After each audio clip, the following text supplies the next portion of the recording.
Der Deutsche Filmpreis 1937-38 wurde Frau Leni Riefenstahl für ihr Filmwerk Olympia, Fest der Völker, Fest der Schönheit, zuerkannt. At the age of 98, Leni Riefenstahl became the world's oldest certified scuba diver, descending into the depths of the Indian Ocean to photograph marine life with the same obsessive eye that once captured Nazi rallies. This remarkable final chapter is just one twist in the story of a woman whose art changed cinema forever, and whose legacy forces us to confront an uncomfortable truth about beauty in service to power. A truth that echoes today through figures you might not expect. She outlived them all: Hitler, Goebbels, Speer, surviving to see not just the fall of the Reich she helped mythologize, but the birth of the internet, the war on terror, and the dawn of the 21st century.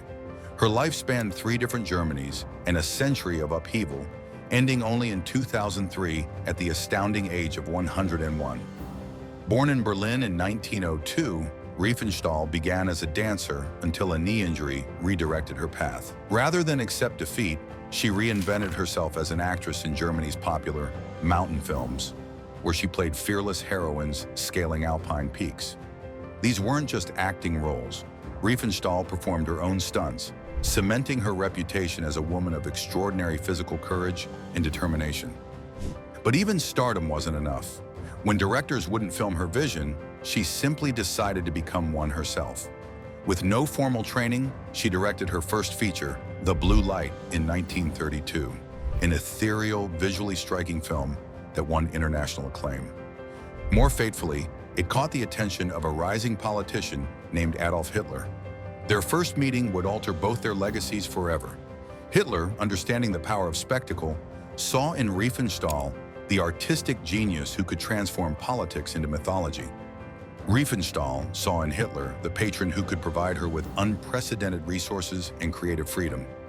"Once we come to power," Hitler reportedly told her, "you must make my films." The result was Triumph of the Will, perhaps the most influential propaganda film ever created.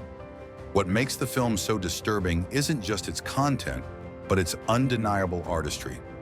Riefenstahl didn't simply document the 1934 Nuremberg rally, she reimagined it. With 30 cameras and a crew of 172 people, she orchestrated everything from camera angles to the movements of Nazi officials. Consider this. For the film's opening sequence, Riefenstahl convinced Hitler to reshoot his arrival 3 times until she captured exactly what she wanted: the Führer descending from the clouds like a god, his plane's shadow crossing over medieval Nuremberg like a portent. Through her lens, a political gathering became religious experience. 2 years later, Riefenstahl pioneered techniques that still define how we film sports today.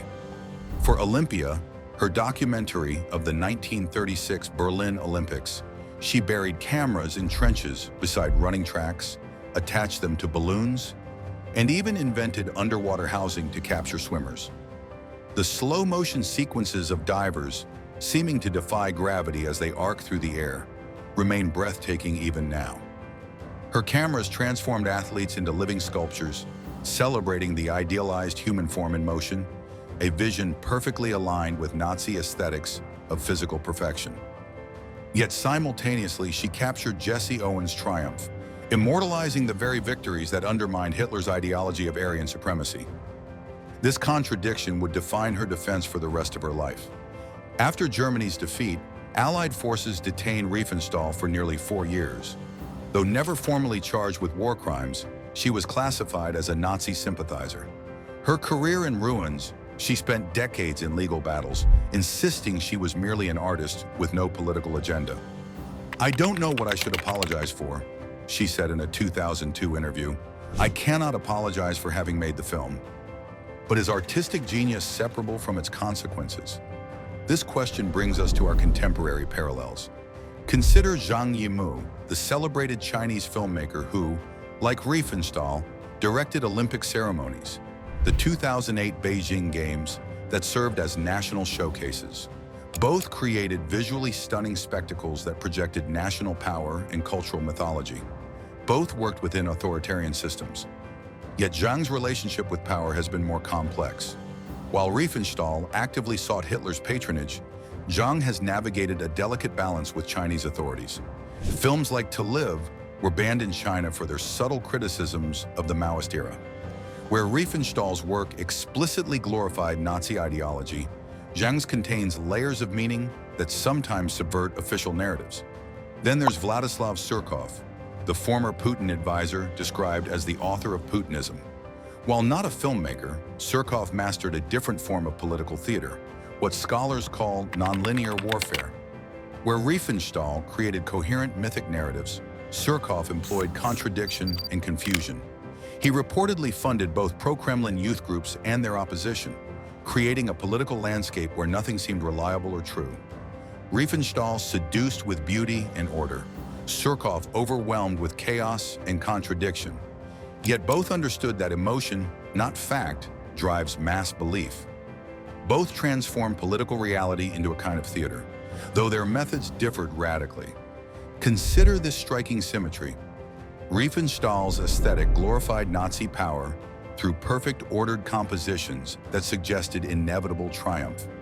Surkov's approach embraced disorder itself, using contradiction to exhaust critical thinking. One created a coherent myth. The other ensured no coherent counter-narrative could take hold.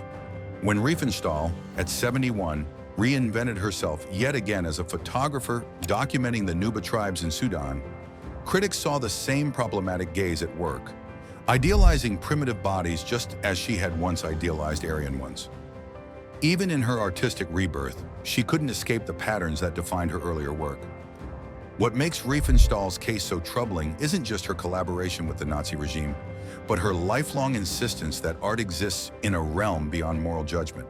She maintained until her death that beauty itself was her only ideology. Yet her work demonstrates how aesthetic innovation can become inseparable from political consequence.